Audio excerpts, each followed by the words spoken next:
स्वागत करके फूलमाला से स्वागत करें। और एक अनामिका जी का स्वागत है। अनामिका जी प्लीज आगे आए और उनके स्वागत के लिए मैं नंदा जी से रिक्वेस्ट करूंगा कि नंदा जी अनामिका जी को सेंटर में चले जाओ।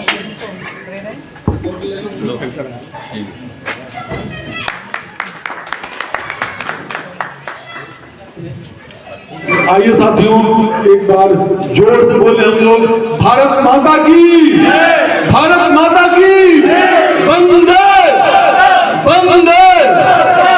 सम्मानित मंच पर उपस्थित आज के कार्यक्रम के मुख्य अतिथि लक्ष्मीनगर के पूर्व विधायक भाई नितिन त्यागी जी और हमारे सामने बैठे हुए आम आदमी पार्टी के आन बान और साल एक कार्यकर्ता जो हमारे साथ इस सभागार में उपस्थित है, और लक्ष्मीनगर के जनता जनार्दन, मैं सभी को, आप सबों को हृदय से दिल से प्रणाम करता हूं, धन्यवाद करता हूं, नमन करता हूं।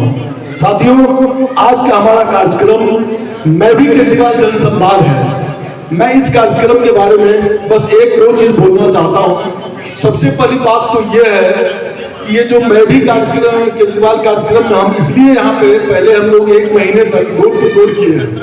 डोर टू डोर में ये बताया कि केजरीवाल जी के साथ ये भाजपा वाले ये क्या कर रहे हैं। ये झूठी शराब घोटाला का नाम ले लेकर इनको रोज के रोज बदनाम किया जा रहा है, जबकि शराब का कोई घोटाला नहीं हुआ है। ये तो उनके अच्छे कामों को बुरा दिखाने की एक साजिश है। जैसे हमारे बिहार में कहा जाता है ना कि अच्छे काम में बिगड़ डालो। बिहार में बहुत ही प्रसिद्ध कहावत है कि अच्छे काम में बिगड़ डालो, कुछ तो पंच दिलाएगा।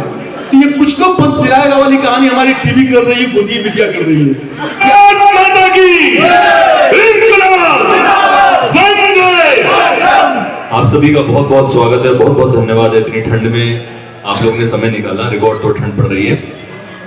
और जो सब साथी यहाँ पे हैं, जिन लोगों ने आज का ये कार्यक्रम ऑर्गेनाइज किया, सबको बहुत बहुत धन्यवाद, बहुत बहुत साधुवाद।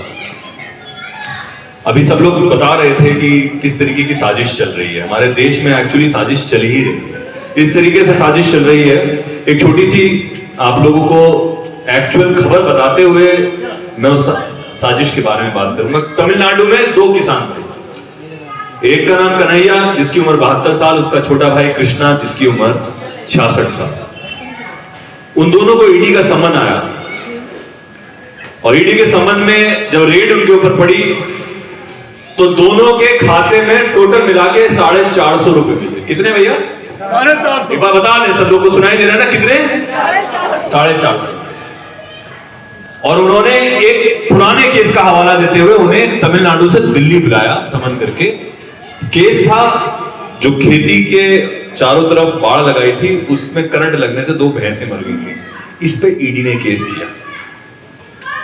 गुणशेखर नाम का एक बीजेपी का वहां बड़ा नेता है तमिलनाडु में, उसका लैंड को लेके कुछ उससे झगड़ा था। इस झगड़े के चलते उन्होंने ईडी पे दबाव डाल के किसानों को उठवा लिया। हालत देख रहे हैं, ये बीजेपी के बदले लेने के लिए बनी हुई है ईडी या देश के काम के लिए बनी? सोच के देखिए। हमारे दिल्ली के अंदर जिस तरीके का काम हुआ है, चाहे वो स्कूल में हुआ हो, चाहे वो स्वास्थ्य में हुआ हो, वो पूरी दुनिया में उसके बारे में बात की जाती है। स्कूल में काम किसने किया? मनीष सिसोदिया जी ने। कहां पे है? अंदर। कानून लगा है पीएमएलए। पीएमएलए कानून के बारे में बता दूं आपको। एक कन्वेंशन हुई थी पूरे के पूरे दुनिया के 180 देशों की, जिसमें आतंकवाद के खिलाफ और ये जो ड्रग माफिया है इसके खिलाफ कड़े कानून लाने की बात हुई थी। उसके अंतर्गत पीएमएलए कानून, prevention of money laundering act, कि इन सब का पैसा इधर से उधर ना हो पाए, उसके लिए कानून लाया गया था। और पीएमएलए में जमानत आराम से नहीं हो पाती। जमानत से पहले प्रूव करना पड़ता है कि आप गिल्टी नहीं हो। उस कानून के तहत सिर्फ और सिर्फ विपक्ष को उठाया जा रहा है और लगातार उठाया जा रहा है। और इतनी गुंडागर्दी बचा रखी है कि जिसको देखो उसको जैसे जैसे चुनाव आता जाता है, चाहे वो बंगाल हो, चाहे तमिलनाडु हो, चाहे कर्नाटका हो, चाहे दिल्ली हो, चाहे झारखंड हो, जहां बीजेपी की सरकार नहीं है, वहीं से भ्रष्टाचार के नाम पे पीएमएलए कानून लगा के ऐसे ऐसे लोगों को उठाया जाता है। आप खुद सोच के देखिए कि अगर भ्रष्टाचार के खिलाफ होती मोदी सरकार तो अजीत पवार के लिए मोदी जी ने कहा 70,000 करोड़ का घोटाला किया है और कुछ ही दिनों में से जेल भेजूंगा। 2 दिन बाद उसे उप मुख्यमंत्री बना दिया महाराष्ट्र का मोदी जी ने। सबसे पहले थोड़ी ठंडक खत्म कर ले। भारत माता की, भारत माता की। यहाँ पर उपस्थित लक्ष्मी नगर के पूर्व विधायक बड़े भाई नितिन त्यागी जी, हमारे डिस्ट्रिक्ट सेक्रेटरी गौरव भाई, विधानसभा प्रेसिडेंट सुनील कुमार जी, मंगलू भाई, नन्ना रावत जी, आकाश भाई, और आप सब लोगों का बहुत बहुत स्वागत है और बहुत बहुत धन्यवाद कि आप इस ठंड में आए।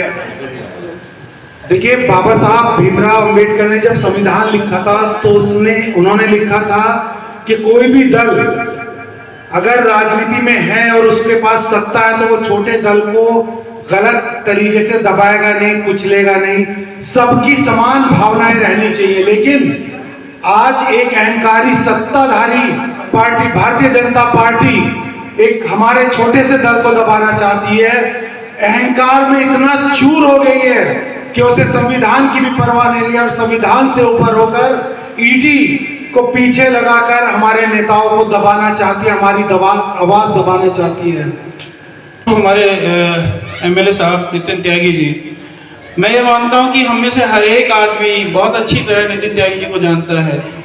सबने पार्टी के जितने भी अपने वाक्य हैं और अपने जो ख्याल हैं रखे, हमने जनता से भी सवाल पूछे, सबने बताए।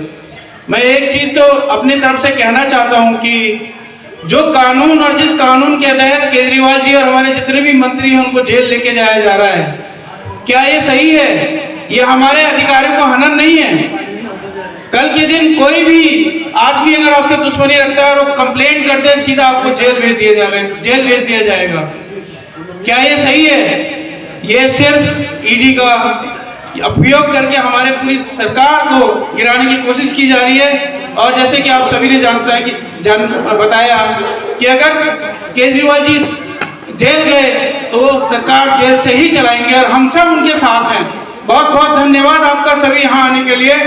और मैं एक बार फिर से एक बार हम इसको क्लोजिंग करने से पहले राष्ट्रगान करेंगे। आप सभी अपनी सीटों पर चाहे तो खड़े हो जाएं। बहुत बहुत धन्यवाद। भैया एक बार सब राष्ट्रगान के लिए खड़े हो जाएं।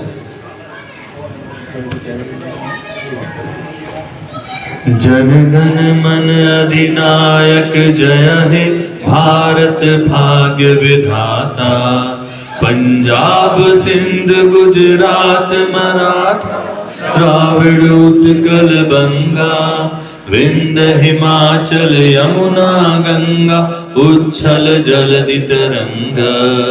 तब शुभ नामे जागे, तब शुभ आशीष मागे, गाए तब जय गाथा।